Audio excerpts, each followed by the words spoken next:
எல்லாருக்கும் வணக்கம். நான் நல்லா இருக்கேன். நீங்களாம் நல்லா இருக்கீங்கன்னு நான் நம்புறேன். இன்னைக்கு நம்ம சேனைக்கிழங்குல ஒரு டிஷ் எப்படி செய்யறதுன்னு பார்க்கலாம். சேனைக்கிழங்குல நிறைய சத்துக்கள் இருக்கு. நிறைய பேர் விரும்பி சாப்பிட மாட்டீங்க. இது மாதிரி செஞ்சு சாப்பிடுங்க. நல்லா சூப்பரா டேஸ்டாவும் இருக்கும். சேனைக்கிழங்குல வந்து வைட்டமின் சி, பி காம்ப்ளெக்ஸ்லாம் நிறைய இருக்கு. பொட்டாசியம், நார்ச்சத்துக்கள்லாம் இருக்கு. ரத்த சோகைக்கு ரொம்ப நல்லது. சர்க்கரை வியாதி உள்ளவங்க வந்து டெய்லியும் சாப்பிட்டீங்கன்னா சர்க்கரையை வந்து அளவை கம்மி பண்ணும். ரத்தத்தில் உள்ள சர்க்கரை அளவை கம்மி பண்ணி சுகரை கண்ட்ரோலில் வைக்கும். நுரையீரல் சம்மந்தப்பட்ட நோய்க்கு நல்லது. நுரையீரலில் வந்து எந்த ஒரு நோயும் வராமல் தடுத்து நிப்பாட்டும். சாப்பிடுங்க. வெயிட் லாஸ் நிறைய பேர் பண்ணணும்னு நினைப்பீங்க. நிறைய பேர் கொஞ்சமாக சாப்பிடுவீங்க, ஆனால் வெயிட் போட்டுரும். இதை நீங்கள் நிறையா சாப்பிட்டீங்கனாலும் உங்களுக்கு வெயிட் வந்து கம்மியாகும். அதனால நீங்கள் டெய்லி இதை சாப்பிடுங்க. இப்போ நம்ம எப்படி செய்யுதுன்னு போய் பார்க்கலாம்.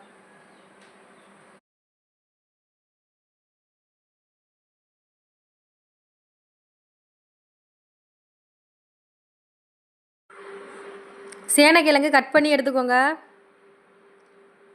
புளி தண்ணி கொஞ்சமாக ஊற்றி அலசிக்கோங்க. அப்போ தான் வந்து கை அரிக்காது. நம்ம சாப்பிட்றப்ப நாக்கும் தடிக்காது, அரிக்காது. புது கிழங்குல சமைக்காதீங்க, பழைய கிழங்குல சமைங்க. 1 நிமிஷம் புளி தண்ணியில் ஊற விட்டு நல்லா அலசிக்கோங்க. அலசியாச்சு. இப்போ நம்ம வேக வச்சுக்கலாம். தண்ணி நிறையா ஊற்றாமல் கொஞ்சமாக தண்ணி ஊற்றி வேக விடுங்க.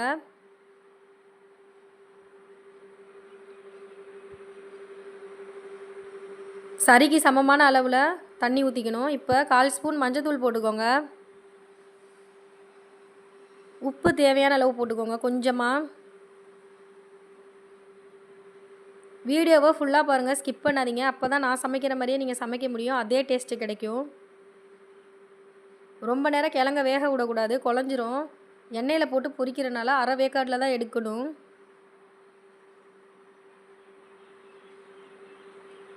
கிழங்கு நல்லா வேகட்டும். இந்த மாதிரி வந்ததும் எடுத்துக்கணும்.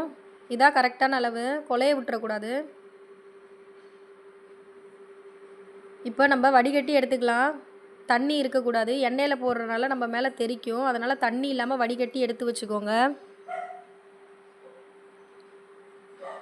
இது மாதிரி ட்ரையாக இருக்கணும். இது மாதிரி ட்ரையாக இருக்கணும், பார்த்துக்கோங்க. இப்போ எண்ணெய் ஊற்றிக்கலாம். எண்ணெய் நல்லா காஞ்சிருச்சு. இப்போ கிழங்கு போட்டுக்கலாம். நான் நிறையா கிழங்கு போட்டேன், அதனால் எனக்கு பொரியல. திருப்பி எடுத்துகிட்டு மறுபடியும் கொஞ்சம் கொஞ்சமாக போட்டேன். அதனால் நீங்கள் என்ன பண்ணுறீங்கன்னா கொஞ்சம் கொஞ்சமாக கிழங்கு போட்டு பொரித்து எடுத்துக்கோங்க. நிறையா போட்டுறாதீங்க, பொரியாது. எப்படி இருக்குதுன்னு பார்த்தீங்களா? நான் நிறையா போட்டனால. அதனால் நான் எடுத்துகிட்டு மறுபடியும் கொஞ்சம் கொஞ்சமாக போட்டேன். இந்த மாதிரி இருக்கணும்.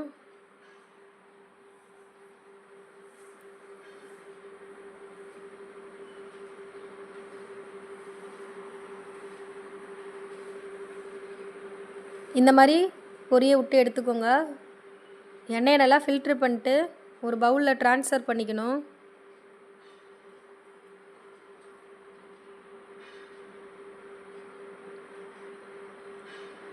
எல்லா கிழங்கும் பொரித்து எடுத்தாச்சு. இப்போ நம்ம இதுக்கு தேங்காய் அரைச்சி அதில் மிக்ஸ் பண்ணணும். அதனால் வந்து அரை மூடி தேங்காய் துருவல் எடுத்துக்கோங்க. 1/4 ஸ்பூன் கசகசா போட்டுக்கோங்க. ஒரு துண்டு பட்டை, ஒரு கிராம்பு, ஒரு ஏலக்காய் போட்டுக்கோங்க. நிறையா போடாதீங்க. 1/4 ஸ்பூன் ஜீரகம், 1/4 ஸ்பூன் மிளகு, 1 ஸ்பூன் சோம்பு,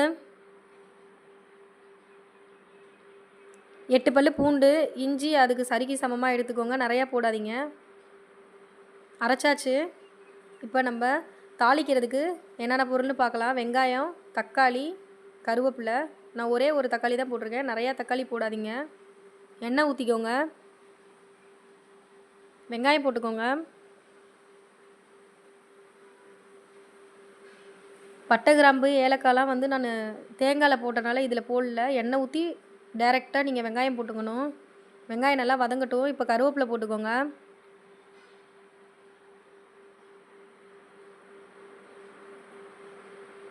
நல்லா வதக்குங்க.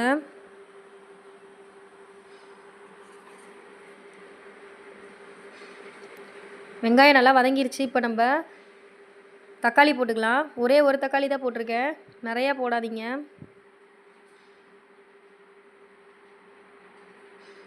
தக்காளி வந்து நல்லா வதங்கணும்.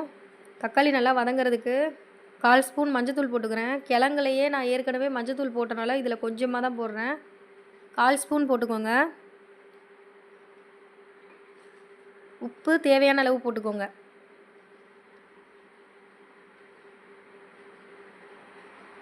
மிளகாத்தூள் 1 ஸ்பூன்,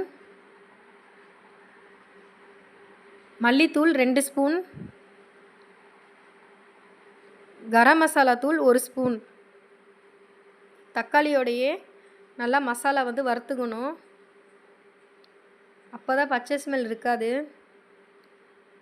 எனக்கு கரம் மசாலா தூள் பத்தலை, அதனால் நான் கொஞ்சமாக சேர்த்துக்கிறேன். நாங்கள் காரம் கம்மியாக சாப்பிட்றனால 1 ஸ்பூன் தான் மிளகாத்தூள் போட்டுட்டோம். உங்களுக்கு காரம் நீங்கள் அதிகம் சாப்பிட்ற மாதிரி இருந்தால் 2 ஸ்பூன் மிளகாத்தூள் போட்டுக்கோங்க, 2.5 ஸ்பூன் மல்லித்தூள் போட்டுக்கோங்க, 1.5 ஸ்பூன் கரம் மசாலா தூள் போட்டுக்கோங்க.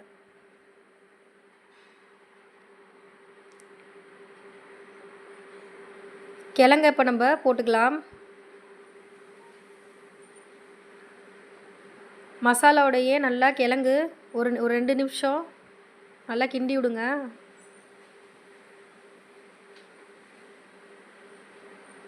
அப்போ தான் நம்ம போட்டிருக்க மசாலாலாம் அந்த கிழங்குக்குள்ளே இறங்கும்.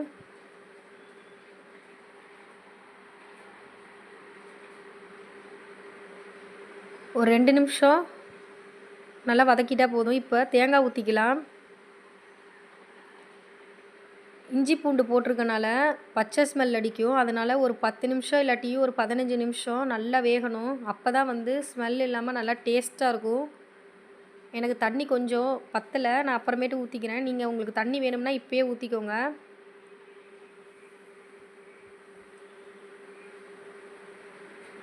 ஒரு 10 நிமிஷம் நல்லா வேகட்டும். மூடி போட்டுக்கோங்க.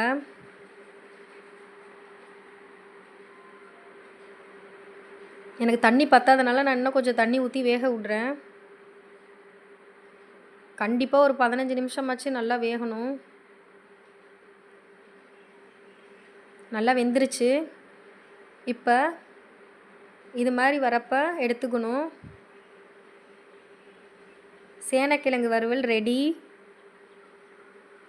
வாரத்துக்கு கண்டிப்பாக ஒரு தடவை சாப்பிடுங்க. நான் செஞ்ச மாதிரியே செய்யுங்க, நல்லா சூப்பராக டேஸ்ட்டாக இருக்கும். நான்வெஜ்